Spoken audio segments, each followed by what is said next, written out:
प्यारे बच्चों, आज हम सीखेंगे क्यूब और क्यूब रूट। टॉपिक है अपना क्यूब। क्यूब हिंदी में इसको घन बोला जाता है। अब हमारी जो कहानी चल रही है, पीछे हमने स्क्वायर पढ़ा था, स्क्वायर रूट पढ़ा था। अब हम क्यूब पढ़ेंगे और क्यूब रूट पढ़ेंगे। घन बोला जाता है, इसका मतलब है कि किसी नंबर की जो पावर है वो 3 है, घात 3 है। क्वेश्चन क्या बनता है? क्वेश्चन बनेगा कि आपको किसी भी संख्या का क्यूब निकालना है। मान लीजिए कि आपको 2 का क्यूब निकालना है, घन निकालना है, तो इसका मतलब आपको 2 को 3 बार गुणा करना पड़ेगा। तो ये हुआ 2 दूनी 4, 4 की फिर इस वाले 2 से गुणा करेंगे, 4 दूनी 8, यानी 2 का घन 8 हो गया। प्यारे बच्चों, गलती मत करना, कुछ इसको 6 बनाएंगे वो बहुत गलत होगा। मान लीजिए आपको 5 का घन निकालना है, तो इसका मतलब आप 5 को 3 बार गुणा करोगे। 5 गुणा 5 गुणा 5। बच्चों, पचू पचे 25, फिर इस 5 के साथ गुणा 125। तो 5 का क्यूब 125। ये है घन। किसी की घात 3, उसको 3 बार गुणा करना। ज़्यादा लंबा टॉपिक नहीं खींचूंगा। इसके बाद हमारा जो नेक्स्ट आता है वो आता है क्यूब रूट। क्यूब रूट जिसको घनमूल कहते हैं। जैसे हमने स्क्वायर रूट सीखा था, घनमूल इसको सिंबल में लिखेंगे तो किसी भी नंबर, जैसे अगर ये लिख देते थे तो ये स्क्वायर रूट बन जाता था, लेकिन घनमूल है तो यहाँ पर 3 लिखा जाएगा, छोटा सा 3। ठीक है मेरे प्यारे बच्चों, अब हमें किसी संख्या का घनमूल निकालना है। तो मान लीजिए वो कहते हैं कि आपको 216 का घनमूल निकालिए, क्यूब रूट। तो आप 216 के प्राइम फैक्टराइजेशन करिए। ये 3 2 से भाग हो रहा है, 2 एकम 2, 0, 2 अठे 16। फिर ये 2 से भाग हो रहा है, 2 पंजे 10, 2 चौक 8। फिर 2 से भाग हो रहा है, तो 2 दूनी 4, 2 सत्ते 14। अब ये 3 से भाग होगा, 3 निम 27। फिर 3 से भाग होगा, 3 तिया 9, और फिर 3 से कहानी खत्म। जो हम वर्गमूल निकालते थे, ये घनमूल है, उसमें हम 2 2 के जोड़े बनाते थे, यहाँ हम 3 3 के जोड़े बनाएंगे।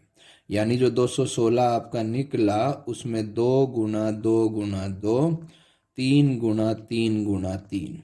तो एक जोड़ा यहाँ से आप 2 ले लीजिए, एक इसके में से ले लीजिए, तो इसका जो घनमूल निकला वो 6 निकला। यानी 216 का घनमूल 6।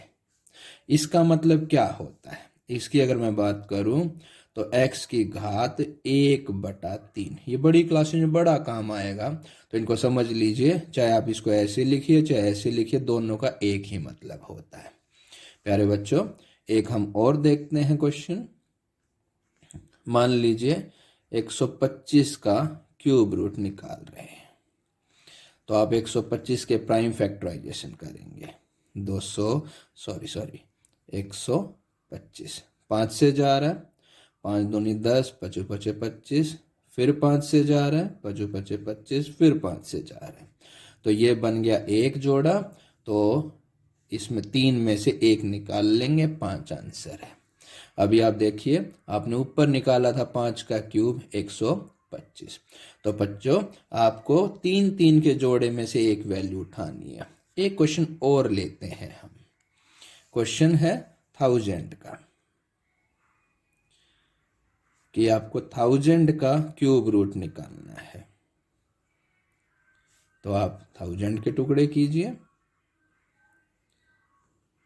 2 से भाग हो रहा है, 2 पंजे 10, 500।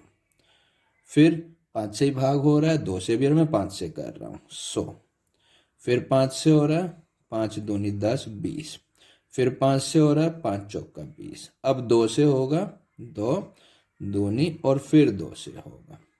तो जो 1000 बन रहा है, 1000 के हमने प्राइम फैक्टराइजेशन किए तो वो 2 गुना 5 गुना 5 गुना 5 गुना 2 गुना 2, तो 3 5 का जोड़ा 1 ये बन गया, यहाँ से एक 5 लीजिए, एक इन 2 का जोड़ा बना, यहाँ से एक 2 ले लीजिए, तो ये 5 दूनी 10 आ गया। यानी 1000 का जो घनमूल है वो 10 है।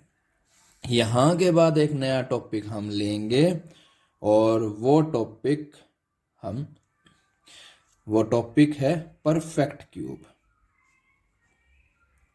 Perfect cube. अब संख्या कौन सी परफेक्ट क्यूब है? अब देखिए, 1 का क्यूब 1 होगा, 2 का क्यूब 8 होगा, 3 का क्यूब 27 होगा, 4 का क्यूब 64 होगा, 5 का क्यूब 125 होगा।